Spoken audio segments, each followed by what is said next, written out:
Ladies and gentlemen, welcome back to the finest Dawn of War Unification casts this side of East Yorkshire. And today we've got a 2 vs 2 on Cold War.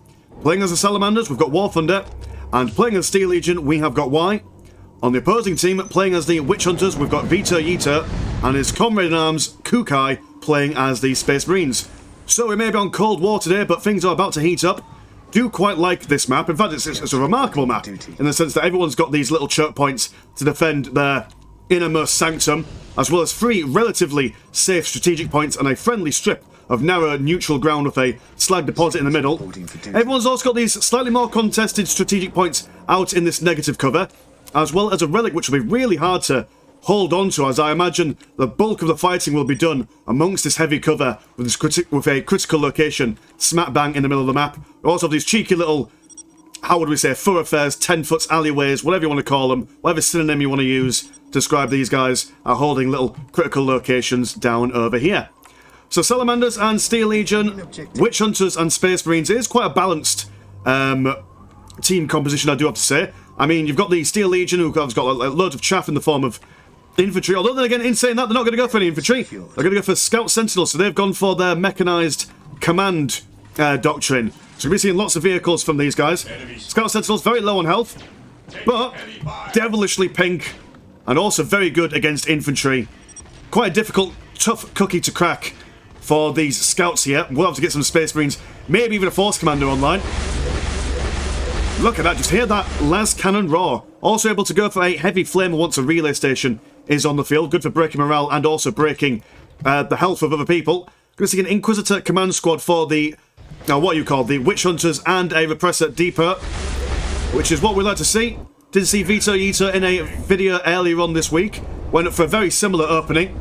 Going to see some assault squads from the War Thunder and the Salamanders. So actually, a very aggressive opening for the North team. Assault Marines to tie people up in close combat. Scout Sentinels will just be a general nuisance. I mean, look at that, 80 and 160 potential damage against infantry. Easily enough to take care of these servitors. Take their attention to this Force Commander. That's probably not the target they want to go for. We'll continue focusing on the servitor, prevent them from building up this heavy bolter turret. Like I said earlier on, these relics and this strategic point is going to be quite difficult to keep a hold of in this game, considering of how actually small this map is. You've also got to remember as well that 4 is the magic number in Dawn of War. If you can hold 4 strategic points for a long period of time, it'll give you more than enough economy to host really big, large armies in the mid to late game. Do have a whole smorgasbord of Ibites melee combat squads, throwing out their stun grenades, slowing down these submarines just for a brief time, allowing these scouts to get a little bit of distance in between them and these dudes and their chain swords. Splitting up as well, I do quite like that. One going to focus on capturing the strategic point. Heavy bolter over here being left to gather dust as no servitors come in. Oh, there we go. In saying that, servitors over there going to rebuild, well, not rebuild it, but just build it up for the first time. Scouts over here being cast asunder, sent screaming into the afterlife. Inquisitor command squad slapping around that Scout Sentinel. In fact, with help of their Arbites post, able to take it down as it tries to flee from their grasp. Arbites melee squad not caring about the combat going on around them. They're just going to go for this critical location in the middle. Going to go for that decap, which is not advised usually in the middle of a skirmish, but he's going to do it anyway. Repressor now just storming straight in. Assault squad slicing and dicing their way through all these Arbites, but they are standing up pretty well, to be fair. They're not doing all that bad. They are doing what they can. Inquisitor command squad also with double Crusader veterans, so we'll be able to join in into the thick of it. Repressor focusing its fire on the Scout Sentinel, but with Scout Sentinels being vehicles, we'll be able to resist the Repressor's advance for a little while. Everyone just backs off from each other as they do a little bit of rest and recuperation. First listing post on the... Oh no, never mind you. The North team has got listing posts on both their riverside strategic points. Same with these guys as well, so 4 listing posts for each team, no one falling behind too far. Going to go for a second heavy bolter over here, so lots of investment in Tier 1 trying to secure this relic for that all-important 5th listing post, just to give them that economic advantage. Space Marines and their commanders sticking around in heavy cover, managing to take down that Sentinel. We have another Scout Sentinel on the flanks as well, focusing on these servitors, but with only one, they're not actually doing all that much. They're not killing the servitors as quickly as they would like. Heavy bolts have now been finished. Repressor charging into the flanks of this assault squad. These guys are going to teleport, well not teleport, but jump away as one spins around in mid-air, being cast asunder. Our bite is now going to try and cap this relic over on the left-hand side. Assault squads, I mean there's a lot of them, but they don't seem to be killing all that many people. Not quite getting the DPS that they were hoping for. I mean, these are still 6 men in the squad. They're doing fairly well.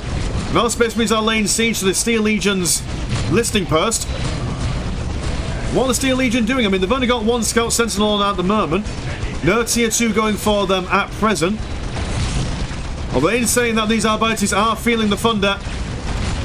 Assault squad decided to turn away from their melee oriented things, going for a brief exchange of pistol fire before once again going back into close combat. And it does look like oh no, they haven't taken them down. The Arbites have just jumped into the repressor and now going to trundle away to the safety of the back line. And Space Marines continuing their good stuff. Going to see a tank bunker for the Steel Legion. Going to see a Hellhound as well. So yeah, these Space Marines are going to be having their siege broken anytime soon. Tier 2 going for the Space Marine player. What's going on in here? We're going to see another Space Marine squad. Tier 2 for the... there we go. Tier 2 for the Witch Hunters. Not sure if the Salamanders have gone for a Tier 2, but then again, like we say, a lot of money being invested into these assault squads. Oh, also got... Oh, that's a wonderful combination. These scout squads have gone for their shotguns, which will knock these guys on their backsides consistently, allowing the assault marines just to go about their business willy-nilly. Nice! Ability Sentinel Powerlifter, just trying to ignore these guys, just going to repair this repressor. And yeah, Hellhound on the field, going to just melt its way through these Space Marines. Going to now turn its attention to the Heavy Bolter, which will be stricken down with gay abandon. Trying to go for that missile turret upgrade add-on for this Heavy Bolter turret, but probably won't get there unless these Space Marines can distract it for a long period of time. In fact, they actually might be able to do it as well. Scouts going for their snipers, trying to snipe or get a headshot on this Hellhound. Clearly didn't turn up to that day in Scout College where they learnt to not headshot tanks, I suppose. Thunderfire cannons on the way out. And it's all quite tasty. Lots of new tech. They've had double Hellhounds. So this Space Marine player is certainly bit off more than he can chew. But this Heavy Bolter, this missile launcher turret is going to pay dividends in its defense. Quick look at the economy when we... Oh no, we will have a look. We'll save the economy for a little bit just to see how this assault goes. So that means focusing on this Arbites. They need to at least get one of these relics just to round off the economies. As they are 1 listing post down, Hellhound's going to turn their attention to the repressor. Not sure it's the target they want to go for. Space Marines now equipping themselves with double missile launchers. Hellhound now doing a bit of a little spinning to win, but whether that was the right choice to make doesn't look like it will go down. Also, the Hellhound being accosted by some Nephilim jet fighters. They'll also probably will want to go home as well. Quick flash of the economies: 74 and 20, 80 and 40, 92 and 70, and 86 and 30. So it does seem like the southern side does have slight economic advantage, like we say. That additional LP is paying a lot of money into this. Triple Thunderfire cannon is going to be really careful, these guys, very fragile. We're looking at 1 volley from a Nephilim jet fighter, more than enough to send that boy backpacking. Yeah, that's a sad time for these guys. Oh, look at this tank ace. The longest gun barrel you need on a Lehman Russ. More than enough to combat that repressor, who's been a complete nuisance all the way through this match. Arbites, not caring there's a tank, will go in and try and arrest it. Police brutality at its finest. Hellhound a bit shocked, not sure where to turn its firing cannon. There we go. Now looking at these yellow Space Marines, unable to get their missile launchers off as they are being pressed and harried by these assault squads.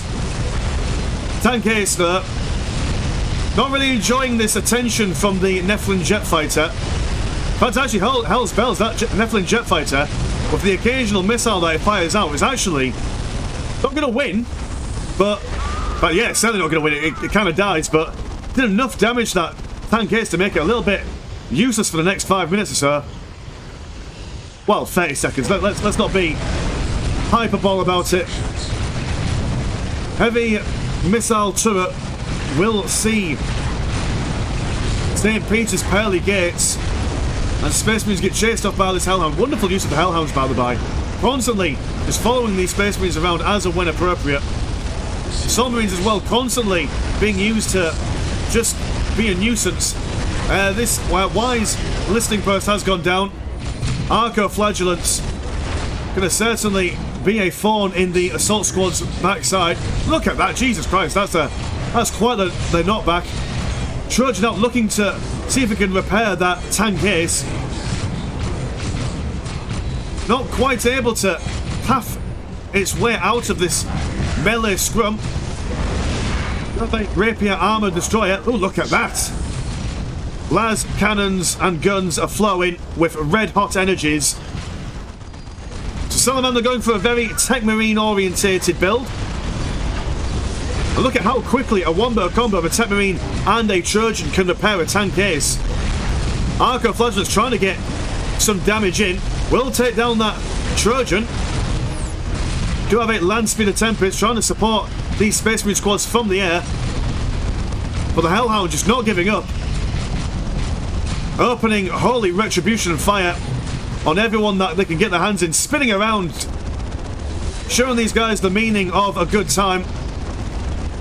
Arco Flagellants having a little bit of a think before charging in. Gonna spank around this guy, and actually if they get a good surround on it, they will be able to take it down by the looks of things. Being supported from afar by the missile launchers of the Space Marines. Tank Ace trying to pick out some targets, but not really much in the way of things to fire at. We do have these Rapier armor destroyers. Constant barrages, though. One has been taken down. I feel sorry for this guy. It's not really well protected in the grand scheme of things, is he? Railway split at 700 health. Tank Ace once again surrounded by the Arbites and the Arco Flagellants.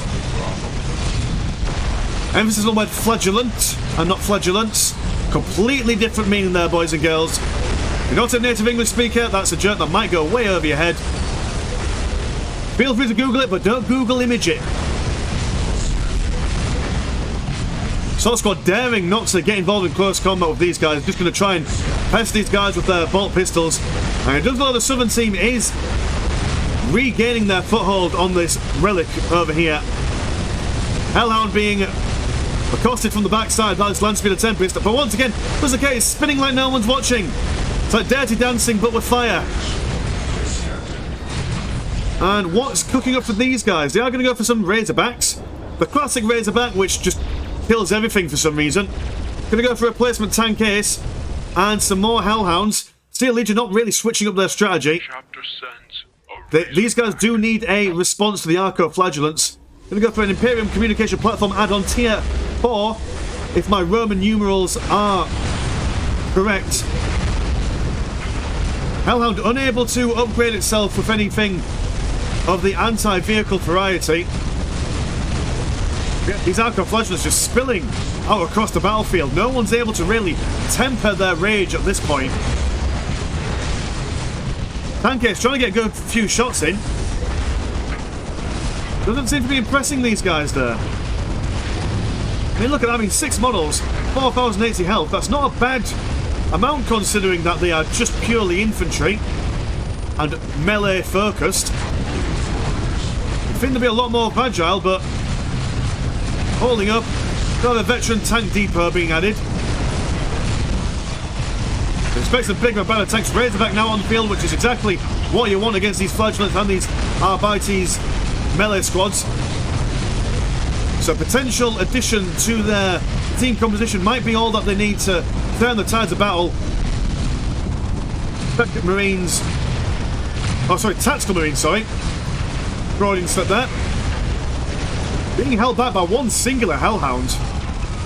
Got some more Nephilim jet fighters, armed with some twin-linked las cannons, can make them real deadly against any form of armour that the Steel Legion can bring to bear. With them going for Mechanised Command, that's really all they've got going for them. Replacement tank case and a destroyer. Destroyer's short range but high AoE damage, if memory serves me. Tech Marine trying to keep this Razorback online, and double Razorbacks not really doing all that much damage against these Nephilim jet fighters. These guys want to be focusing on these Arco Flagellants. More Razorbacks coming out, giving off their assault cannons. And yeah, the rate of fire when you get two Nephilim jet fighters, including their little missile launcher that they've got on there as well. Ideal for just focus firing on single target, high armoured, high valued units. There was something teleporting in. What are you? It's exciting. Oh, we've got the Witch Hunter's stealthy assassin dude. Firing poison. Unseen and unheard of. And I imagine, like all like most poison in this game, it's got a damage over time effect. But it's not all over. It's not over to Fat Lady Sings. These guys do have some tricks up their sleeves. The Assault Marines are still viable if they could just get a good engagement. I feel like as if the Steel Legion were fighting the Witch Hunters more and the Salamanders were fighting the Space Marines more, they'd be more suited to their engagement. We do have a Lord Commissar Sebastian Yarrick on the field, armed with his big old claw. Look, chasing after this poor servitor, running away as fast as humanly possible. Although unsupported, not sure how well Lord Commissar Sebastian Yarrick is going to do. But he's at least drawing the attention of this Nephilim jet fighter. Arco Flagellants still mincing and managing away, but without those Nephilim jet fighters, these Razorbacks are going to be able to fire out these Flagellants with very little in the way of resistance.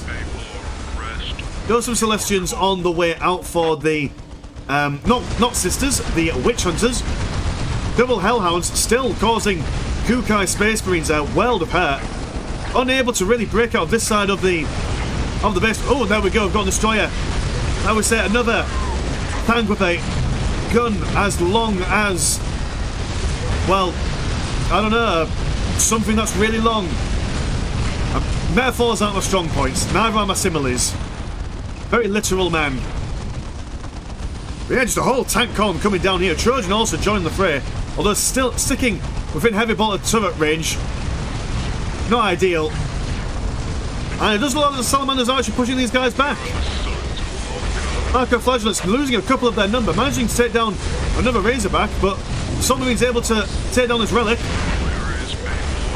Yeah, they're holding on for dear life, but holding on a little bit more comfortably than they were maybe 5 minutes or so ago. Tank Ace dying yet again. Destroyer trundling its way across this heavy cover, not being accosted by these Nephilim jet fighters. And we do have a Lord Inquisitor Kamarazov moving down on the field with some Celestian support. Now this dude is going to be one tough customer to make go away, able to inspire anyone and everyone around him for a general buff, as well as someone making notes on his little dreadnought thing. I do quite like how he kind of like ducks down every now and then. It's like, oh dear, what am I doing here? Send me back to the home. My arthritis is playing up.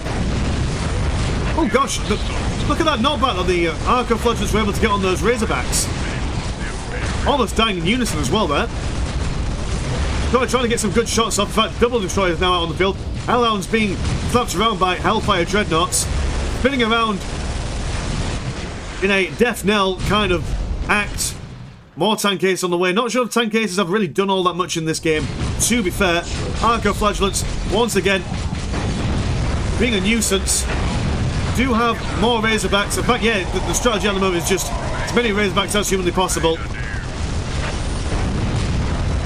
Not sure if it's a little bit too late now, as the sisters do have an answer for basically everything that the Salamanders can bring to bear at the moment. But then again, these assault squads still on land will be able to cause these Celestians a little bit of pain, a little bit of misery. I don't know if you can hear this on the recording, but it sounds like that the The witch hunters are doing an orc war. It's very interesting. Definitely heretical. But then again, they're meant to be hunting witches, not Xenos, so I suppose we can kind of forgive them. Arcoflagellant's going supersonic speed. Some sort of upgrade that they could go for. Looks like that their attack speed animation and the movement speed has increased quite dramatically. Razorback unable to manoeuvre around either side. And there's just seemed like a glorious last stand. Assault Marines being active all the way through the game, which is commendable in itself. You normally see people throw away their Assault Marines fairly quickly in the game. It does require a lot of micro to keep those guys fully fledged in a battle as back and forth as this one. We do have a Ironclad Dreadnought coming down to make his presence felt in the Steel Legion base. More destroyers on the way, but Predator will certainly be causing them shock and chagrin.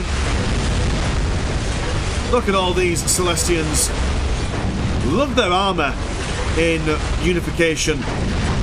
White gold, angry war masks, and just a powerful, sassy stance of these Emigifiers. They're not doing anything, they're just standing there and looking cool. And is that not all they need to do?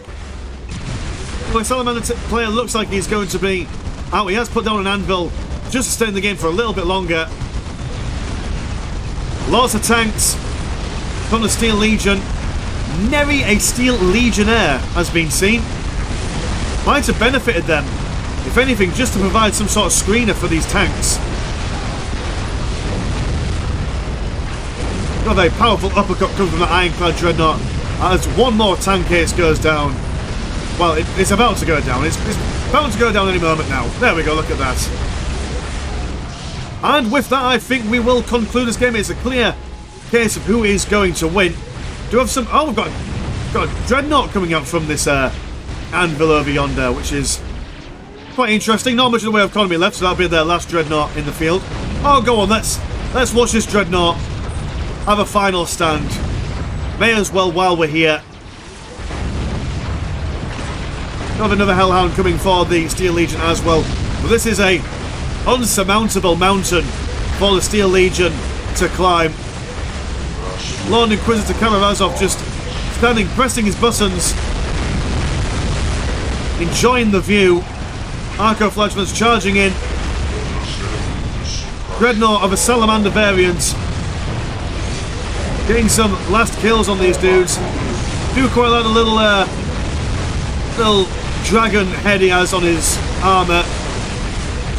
Very nice to see. Terminators as well. More Kukai Assault Terminator Squad. Getting a good run in, slapping on his Tet Marines. And there we go. No more units for the Steel Legion or the Salamanders. So yeah, very exciting game. Like I said, lots of action in the middle, but the team who managed to keep their relics and keep these potentially contested listing posts were able to bring out the bigger units a little bit faster than their northern adversaries. If you want to support the channel, £1 a month does get you one extra game on the old Patreon. My name's been Mr. Landshark. Pleasure as always, and never a chore. And I will see you in a bit. Peace.